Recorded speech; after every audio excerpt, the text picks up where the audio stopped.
Oke, kembali lagi di video berikutnya, yaitu kita berbicara tentang bingung dan sulit. Banyak yang nanya juga ke saya, Mas Dudi, saya sudah berusaha memahami, saya sudah berusaha mengaplikasikan ilmu yang Mas Dudi ajarkan untuk kok kayaknya saya tambah bingung dan tambah susah. Atau mungkin Anda belajar di workshop di tempat lain dan kemudian Anda berusaha mengaplikasikan di bisnis Anda sendiri, kok kayaknya saya mengalami kesulitan. Saya butuh bridging, saya membutuhkan sambungan, saya membutuhkan jembatan atau koneksi dari ilmu yang ada di workshop dengan bisnis saya. Oke, kenapa saya bingung dan kenapa saya sulit? Wajar. Bingung dan sulit itu artinya Anda bertumbuh.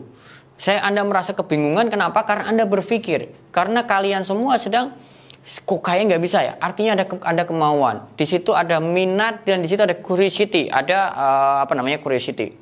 Ada rasa ingin tahu yang cukup besar. Nah, gimana caranya supaya melawan kebingungan dan kesulitan ini? Yang caranya adalah hanya satu, yaitu eksekusi dan latihan. Tidak ada cara yang berbeda, nggak ada cara yang lain, tidak ada cara instan. Anda tetap harus latihan. Saya sedikit cerita tentang bisnis saya. Pada waktu itu omset saya X rupiah lah, tahun 2017. Kemudian tahun 2018 saya mau meningkat menjadi 3X omset saya. Tapi kemudian saya berpikir bahwa untuk dari X ke 3X ini kok kayaknya susah sekali. Kenapa susah? Bukan tentang marketingnya, bukan tentang salesnya, tapi tentang kapasitas internal. Karena dengan omset X rupiah saya sudah membayangkan bahwa desainer saya ini sudah lembur-lembur, sudah 18 jam sehari bekerja. Dan hari Ahad masih lembur, hari Sabtu pun masih bekerja. Yang dimana kalau saya pikir, ini kayak udah nggak sehat. Gampang dong Mas Dudi, itu tambah orang aja. Ngomongnya gampang, tapi menambahkan people, menambahkan orang, menambahkan tim baru untuk di bisnis agency, di bisnis kreatif itu tidak segampang itu. Berbeda dengan ketika Anda produksi roti, untuk menambah kapasitas dari 100 per bulan menjadi 200 per bulan, kalau mesinnya sudah penuh, Anda tinggal tambah mesin lagi. Kalau Anda urus orang, itu berbeda dengan cara mengurus mesin. Nah, itu yang saya alami ketika saya, aset saya, core resource saya adalah people, adalah orang. Nah, kemudian saya nggak punya pilihan lain, yaitu ketika saya mau berkembang dari X menjadi 3X, adalah dengan cara mengembangkan internal. Oke, kemudian saya belajar dari satu orang, mentor saya Pak Coach Armala, di workshop bisnis fundamental skill. Bagaimana melakukan yang namanya bisnis proses mapping. Nah, pada saat saya belajar tentang bisnis proses mapping, itu pertama kali dalam hidup saya mengenal kata-kata bisnis proses mapping. Saya baru tahu, oh ternyata yang namanya bisnis proses mapping begitu. Oh ternyata selama ini kenapa saya susah mengembangkan bisnis, kenapa saya susah mengembangkan kapasitas internal, karena saya nggak punya yang namanya bisnis proses mapping. Nah kemudian bisnis proses mapping saya lakukan dulu.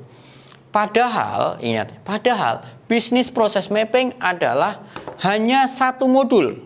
Ingat, hanya satu modul di antara 3 hari pelatihan itu. Kalau nggak salah ada sekitar 20 atau 30 modul, saya lupa, di bisnis fundamental skill. Tapi saya hanya fokus di modul bisnis proses mapping. Dan itulah yang tiap hari saya pelajari. Tiap hari yang saya lakukan. Kenapa? Kalau ini saya lakukan, omset saya bakal naik. Kenapa omset saya bakal naik? Karena internal saya naik. Karena kapasitas saya bertambah besar. Sehingga saya hanya fokus di sini. Saya nggak pelajari.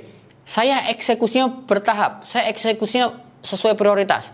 Mana yang menjadi isu saya, itu yang saya eksekusi duluan. Di video sebelumnya kita sudah belajar tentang bagaimana cara mengeksekusi. Salah satu cara lain juga dalam mengeksekusi adalah mana nih yang saya eksekusi duluan. Kalau ini saya eksekusi, 80% masalah bisnis saya kira-kira beres. Nah, pada waktu itu di modul itu adalah tentang bisnis proses mapping. Dan saya fokus di sini. Selama 1 tahun lebih, 1,5 tahun kira-kira, saya hanya fokus di bisnis proses mapping aja. Hanya satu modul aja. Tapi apa yang terjadi? Hanya fokus ke sini, Masya Allah, Alhamdulillah, kapasitas internal saya meningkat. Kapasitas internal saya meningkat. Yang tadinya pelayanan ke pelanggan nggak on time, kemudian jadi on time. Kemudian tadinya tidak ada standarisasi waktu, jadinya kapan-kapan bisa jadi.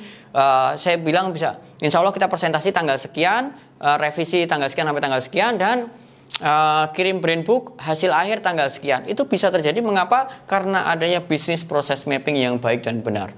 Nah, Bruce Lee pernah mengatakan, aku tidak takut kepada orang yang melatih 1000 jurus, tapi 1 kali masing-masing jurus dilatih. Aku takut kepada orang yang melatih 1 jurus, tapi 1000 kali latihannya. Artinya apa? Artinya 1 jurus yang dilatih 1000 kali jauh lebih berdampak daripada 1000 jurus yang dilatih masing-masing 1 kali. Nah, sehingga kalau teman-teman nanti belajar banyak hal di kelas ini, banyak ide bermunculan, maka fokuslah dalam mengeksekusi. Ambil 1 atau 2 hal saja dulu yang itu Anda fokuskan, eksekusikan. Walaupun Anda pertanyaan bingung, tapi tetap Anda latih. Gimana caranya? Kalau nggak tahu, Anda bisa konsultasi nanti di grup.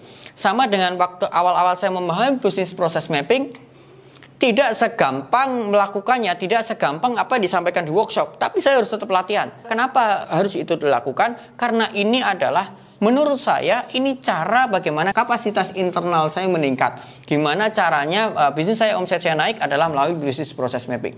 Maka nanti nih pesan saya lagi, kalau nanti teman-teman sudah banyak ide yang ditulis di kertas kosong atau block note itu, fokuslah nanti di akhir e-course 1, 2, atau 3 ide yang akan Anda eksekusi dan fokuskan. Kalau Anda belum paham caranya mengeksekusi, nanti konsultasi di grup. Oke, gitu teman-teman, sampai ketemu di video berikutnya.